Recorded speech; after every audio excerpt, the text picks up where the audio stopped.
News फटाफट A7 reporter Surendra Indora. Hello दोस्तों, मैं हूं आपका साथी सुरेंद्र इंदौरा। आज हम बात करेंगे बावल विधानसभा क्षेत्र में विधायक कौन बनेगा, ये आज का हमारा विषय है। लेकिन इससे पहले हम बताना चाहते हैं कि 5 अक्टूबर को जो वोटिंग होनी है और 8 अक्टूबर को जो रिजल्ट आना है, उसके लिए राजनीति यहाँ पूरी तरह से गरमाई हुई है। इस क्षेत्र में क्या पूरे राज्य में राजनीति गरमाई हुई है। भारतीय जनता पार्टी तीसरी बार हरियाणा में सत्ता प्राप्त करने के लिए संघर्ष कर रही है। दूसरा, कांग्रेस पार्टी सत्ता में आना चाहती है, उसके लिए उसने भी कमर कसी हुई है। टिकट वितरण के समय भी दोनों ही पार्टियों ने बेहद सोच समझकर और फैसला लिया है। अब दक्षिणी हरियाणा की अगर हम बात कर लें तो भारतीय जनता पार्टी ने सारा भार केंद्रीय मंत्री राव इंद्रजीत सिंह के ऊपर डाल दिया है। अब देखना ये होगा कि राव इंद्रजीत सिंह उस भार को कैसे संभाल पाएंगे और यहाँ की जनता को किस तरह संभाल पाएंगे। इधर कांग्रेस पार्टी ने भी दीपेंद्र सिंह हुड्डा ने और भूपेंद्र सिंह हुड्डा ने ये बोझ अपने ऊपर लिया है।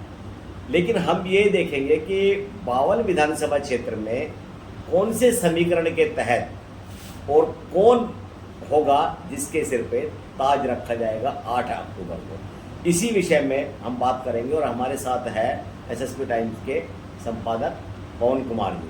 पवन जी, एक बात बताइए, भारतीय जनता पार्टी ने बावल विधानसभा क्षेत्र से एक नए चेहरे को चुनाव मैदान में उतारा है, कृष्ण कुमार को, जबकि डॉक्टर बनवारी लाल वहाँ से 2 बार एमएलए रह चुके थे, मंत्री भी बने, तो लेकिन फिर भी उनकी टिकट काट दी गई। ऐसा क्यों हुआ है कि क्यों उनकी टिकट काटी गई है? डॉक्टर बनवारी लाल जी पे एक तो आरोप लग रहे थे सहकारिता विभाग होते हुए जो मतलब घोटाले की बात आ रही थी, वो भी एक कारण था। और दूसरा ये कि जो बावल बेल्ट है, बावल में हमेशा रामपुरा हाउस का अस्तित्व ही रहा है। वही काम वो मतलब जिनको रामपुरा हाउस सपोर्ट कर देता है वही आगे आते। एक बार को छोड़कर शकुंतला बगवाड़िया एक बार निर्दलीय उम्मीदवार के रूप में लड़ी थी 2004 में। उसमें भरत सिंह जो कि रामपुरा हाउस के राव इंद्रजीत के नज़दीकी माने जाते हैं, वो कांग्रेस की टिकट पे थे और शकुंतला बगवाड़िया निर्दलीय थी, वो जीती है।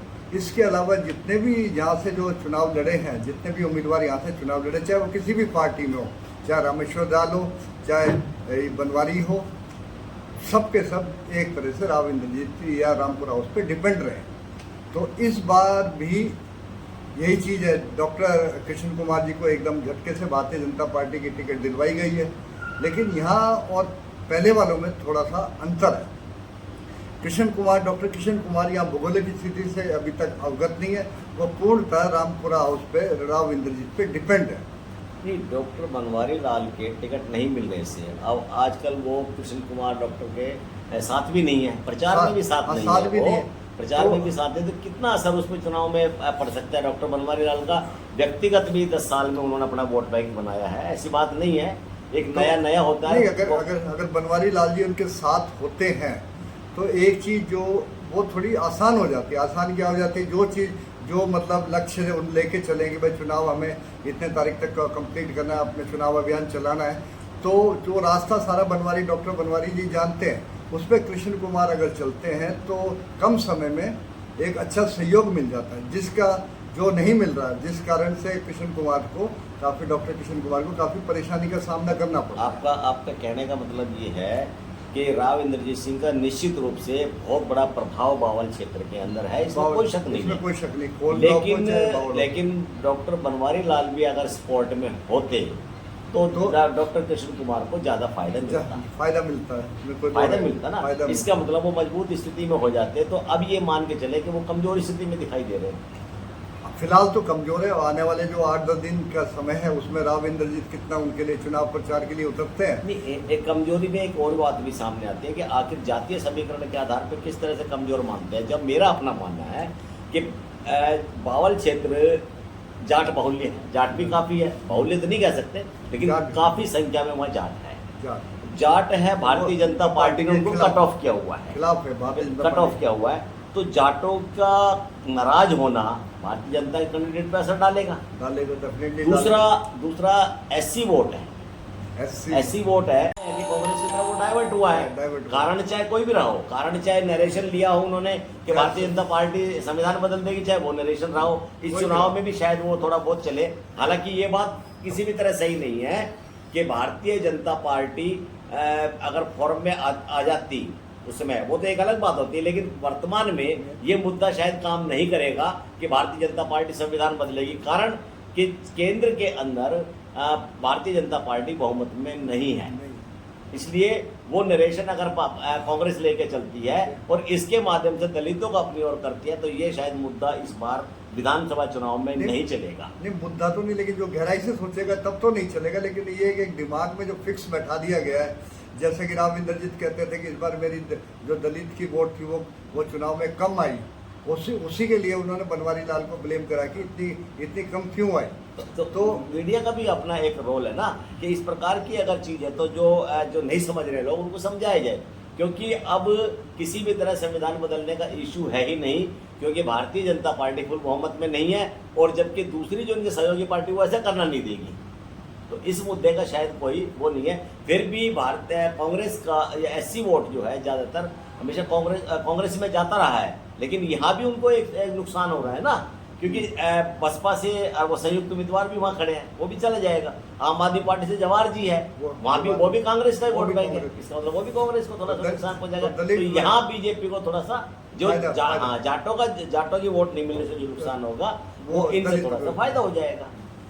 तो ये तो आप मान के चल रहे हैं। लेकिन कांग्रेस का आप देखो ना, जो चुनाव जिन्होंने लड़ा है, जो उम्मीदवार चुनाव में मतलब रहे कांग्रेस पार्टी से, इन्होंने शकुंतला बगवाड़िया हो गई और इससे पहले जसवंत, वो भी मतलब इस वक्त इसी में ही है, कांग्रेस में ही है।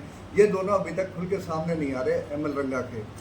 तो नेचुरली कहीं ना कहीं तो रंगा जी को इनसे परेशानी हो रही। वो 51 उम्मीदवार आ गए उनके पक्ष में, लेकिन ये 2 रह गए। हाँ, चलो हम ये मान के चल रहे हैं कि भाजपा उम्मीदवार को एक नुकसान तो डॉक्टर बनवारी लाल का नहीं आने का थोड़ा है, दूसरा जाटों का नुकसान है, जाट थोड़ा सा उसके खिलाफ है, तीसरा जो है ये गुर्जर समाज भी है, वो भी थोड़ा सा ये नहीं है कि पूरा का पूरा एक तरफ है। तो इस मामले से 2 तो ये मान के चले हम कि डॉक्टर बनवारी लाल के नहीं आने से नुकसान और जाटों का नुकसान ये है। अब रही बात है कांग्रेस उम्मीदवार की। कांग्रेस उम्मीदवार जो है डॉक्टर रंगा ये कहते हैं कि 51 आदमी मेरे पास, 52 आदमी 54 आदमी ने फॉर्म अप्लाई किया था टिकट के लिए, 51 आदमी तो मेरे साथ घूम रहे। लेकिन मैं जहां तक मानता हूँ ये 51 आदमी का तो कोई आधार ही नहीं है, इनकी तो अपनी अपनी वोट है, इनका तो कोई यूज है ही नहीं। इनमें जो फर्क पड़ेगा वो फर्क पड़ेगा सब्रवाल से, श्याम सुंदर सब्रवाल से। अच्छा। क्योंकि उन्होंने 30-35 से 1000 के आसपास दोनों चुनावों में पिछले में वोट लिए है, वो कांग्रेस में तो आ ही गए, उन्होंने समर्थन देने की बात भी कह दी। तो इसका असर जरूर रंगा को कहीं ना कहीं फायदा पहुंचाएगा। नहीं, ये बात तो है, आपकी बात मान ली जाए कि भाई उसको सबरवाल का वोट आने से, लेकिन ये भी तो चीज नहीं ना, सबरवाल का अपना जनाधार है, नो डाउट।